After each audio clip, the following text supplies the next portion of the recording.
Have you ever felt stuck on your path to enlightenment? Do you find yourself constantly chasing after spiritual growth, yet feeling like it's always just out of reach? If so, you're not alone. Many people on the spiritual path encounter this frustrating experience. But what if the very act of seeking enlightenment is actually holding you back? In this video, we'll explore why the pursuit of enlightenment can become a major obstacle on your spiritual journey, and how you can move past this roadblock to find true growth and inner peace. Let's start by examining the paradox of seeking enlightenment. It might seem counterintuitive, but actively pursuing enlightenment can often be counterproductive. When we set out on a spiritual path, we often have a goal in mind: to become more aware, more peaceful, more enlightened. But this goal-oriented approach can create problems. We get caught up in the idea of reaching a specific destination, and in doing so, we miss out on the richness of the present moment. Think about it this way: when you're constantly chasing after something, you're never truly present. You're always focused on what's ahead, on what you don't have yet. This creates a sense of lack, of not being enough as you are right now. It's a subtle form of dissatisfaction that can permeate your entire spiritual practice. This brings us to the next important point: attachment to the idea of enlightenment. Many spiritual seekers become fixated on the concept of enlightenment, turning it into a kind of holy grail. They believe that once they achieve this state, all their problems will disappear and they'll live in constant bliss. But this attachment to the idea of enlightenment can become a major obstacle. The irony is that many spiritual teachings emphasize the importance of non-attachment, yet seekers often become deeply attached to the goal of enlightenment itself. This creates a contradictory situation where you're trying to let go of attachments while simultaneously clinging to the idea of becoming enlightened. It's like trying to relax by tensing all your muscles. It simply doesn't work. This attachment to the idea of enlightenment often leads to another problem: expectations and disappointment. When we have preconceived notions about what enlightenment should look like or feel like, we set ourselves up for frustration. Maybe you expect to have profound mystical experiences, or to suddenly become free from all negative emotions. When these expectations aren't met, it can lead to disappointment and even cause you to doubt your entire spiritual path. These expectations can create a cycle of seeking and disappointment.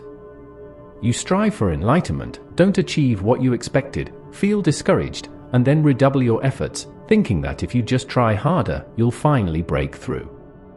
But this approach often leads to more frustration and can even cause you to give up on your spiritual practice altogether. It's important to recognize that these expectations and disappointments are often the work of the ego. This brings us to another crucial point: the ego's trick. The ego, that sense of separate self that spiritual practices often aim to transcend, is remarkably clever. It can co-opt your quest for enlightenment, turning it into just another way to boost your self-image. Have you ever felt proud of how spiritual you are? Have you ever compared your level of awareness to others and felt superior? These are signs that the ego has hijacked your spiritual journey. The ego loves to feel special, and what could be more special than being enlightened? This subtle pride in your spiritual progress can become a major obstacle, reinforcing the very sense of separate self that many spiritual practices aim to dissolve. The ego can also use the pursuit of enlightenment as a way to avoid dealing with real-life issues.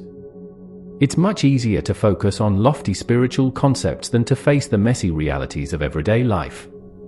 But true spiritual growth isn't about escaping from life, it's about engaging with it more fully and authentically. This ego-driven approach to spirituality often leads to overlooking the present moment. When we're focused on achieving a future state of enlightenment, we miss out on the richness of what's happening right now. We're so busy trying to get somewhere else that we fail to notice where we already are. But here's the thing: the present moment is where real spiritual growth happens. It's in this moment, right now, that you can practice awareness, compassion, and presence. By constantly seeking a future state of enlightenment, you overlook the opportunities for growth and insight that are available to you right now. This focus on a future state of enlightenment is based on the illusion that enlightenment is a fixed destination. Many seekers imagine enlightenment as a final endpoint, a state of permanent bliss and wisdom that, once reached, solves all problems. But this view is fundamentally flawed. Enlightenment, if we can even use that term, is not a fixed state.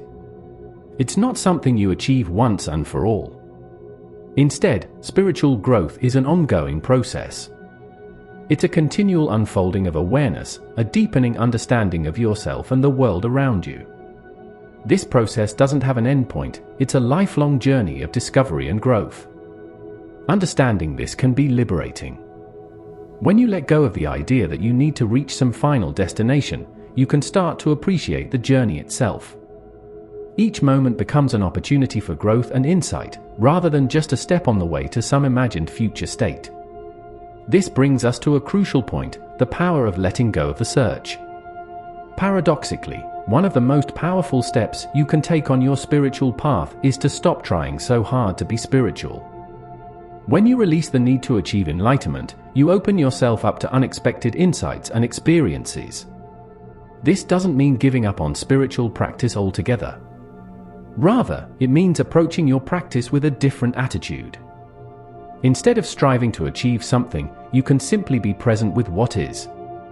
This shift in approach can lead to profound changes in your experience.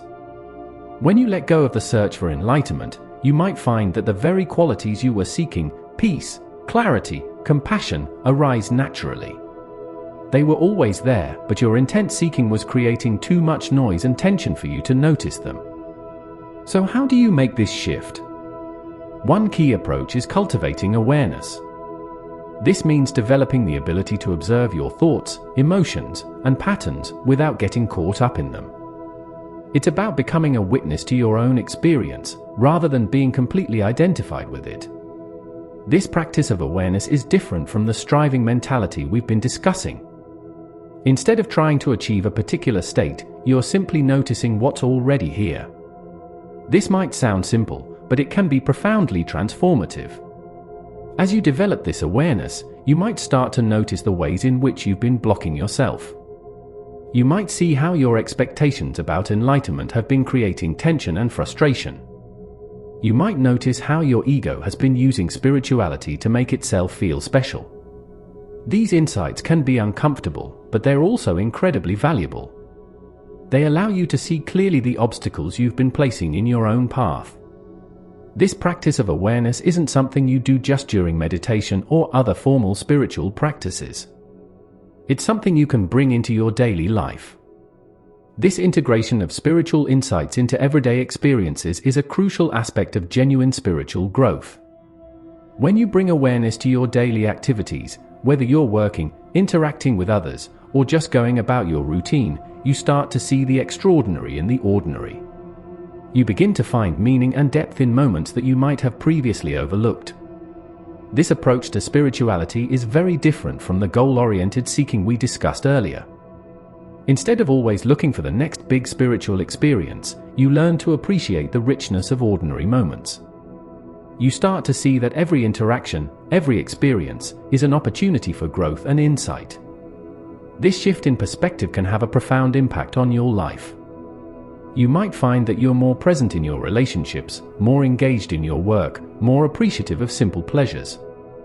This is the real fruit of spiritual practice, not some lofty state of permanent bliss, but a deeper, more authentic engagement with your everyday life. As you make this shift, it's important to cultivate patience. Many seekers get frustrated when they don't see immediate results from their spiritual practice. They might practice meditation for a few weeks and wonder why they haven't achieved enlightenment yet. But rushing the process can be harmful. Genuine spiritual growth takes time. Think of it like growing a plant. You can't make a seed grow faster by pulling on the sprout. All you can do is provide the right conditions, water, sunlight, good soil, and then allow the plant to grow at its own pace. Similarly, in spiritual practice, you can create supportive conditions through practices like meditation, self-reflection, and ethical living. But then you need to allow growth to happen naturally, in its own time. This patience extends to how you view your own progress. It's easy to get discouraged when you feel like you're not making progress fast enough. But progress on the spiritual path isn't always linear or obvious. Sometimes, what feels like a setback can actually be an important lesson. Sometimes, periods where nothing seems to be happening are actually times of deep, subtle growth. Cultivating patience also means being gentle with yourself. If you find yourself getting caught up in seeking or expectations, don't berate yourself. Simply notice what's happening and gently redirect your attention back to the present moment. This self-compassion is an important part of spiritual growth. As you cultivate this patience and presence, you may find that you need to redefine your idea of spiritual success. In the seeking mindset, success might have meant having profound spiritual experiences or achieving a state of constant bliss. But from this new perspective, success looks very different. Success might mean being a little more patient in a difficult situation. It might mean catching yourself before you react in anger. It might mean feeling a moment of genuine connection with another person. These might seem like small things, but they represent real, practical spiritual growth. This redefinition of success moves you away from achievement-oriented spirituality. Instead of trying to rack up spiritual accomplishments, you focus on finding fulfillment in the ongoing process of growth. You learn to appreciate the journey itself, rather than always focusing on the destination. This shift can be incredibly liberating. When you're not constantly evaluating yourself against some imagined standard of enlightenment, you're free to simply be. You can engage with your spiritual practice not because you're trying to get somewhere, but because the practice itself is meaningful and fulfilling. As we wrap up, let's recap the key points we've covered. We've seen how the very act of seeking enlightenment can become an obstacle on the spiritual path. We've explored how attachment to the idea of enlightenment, expectations about what it should look like, and the ego's tendency to co-opt spiritual pursuits can all create blockages. We've also looked at the importance of being present in the moment, rather than always chasing after a future state. We discussed the value of letting go of the search, cultivating awareness, and integrating spiritual insights into daily life. We've talked about the role of patience in spiritual growth, and the need to redefine what success looks like on the spiritual path. The key takeaway is this: true spiritual growth isn't about reaching some final state of enlightenment. It's about becoming more fully present, more aware, more compassionate in your everyday life. It's about engaging with life more authentically and deeply, rather than trying to escape from it. So if you've been feeling stuck in your spiritual practice, if you've been frustrated by your lack of progress towards enlightenment, try letting go of the search. Instead, focus on being present in this moment. Cultivate awareness of your thoughts, emotions, and patterns. Bring your spiritual insights into your daily life. Be patient with yourself and the process. Remember, you're not trying to get anywhere. You're already here. The peace, clarity, and wisdom you're seeking are already within you. Your task is not to achieve enlightenment, but to remove the obstacles that prevent you from recognizing what's already there. This shift in approach might not lead to dramatic spiritual fireworks, but it can lead to a deeper, more authentic, more fulfilling way of living. And isn't that, ultimately, what spirituality is all about? As you move forward on your spiritual path, keep these insights in mind. Notice when you're getting caught up in seeking or expectations. Gently redirect your attention to the present moment. Be patient with yourself and the process. And most importantly, learn to appreciate and engage fully with your life as it is, right now. Your spiritual journey is unique to you. There's no one-size-fits-all approach, no guaranteed path to enlightenment. But by letting go of the need to achieve enlightenment, you open yourself up to genuine growth and insight. You allow yourself to discover the depth and richness of your own being and of the world around you. So take a deep breath. Relax your striving. Open yourself to the present moment. Your journey isn't about getting somewhere else, it's about discovering the wonder and potential of where you already are. And that journey, with all its challenges and revelations, is available to you right now, in this very moment.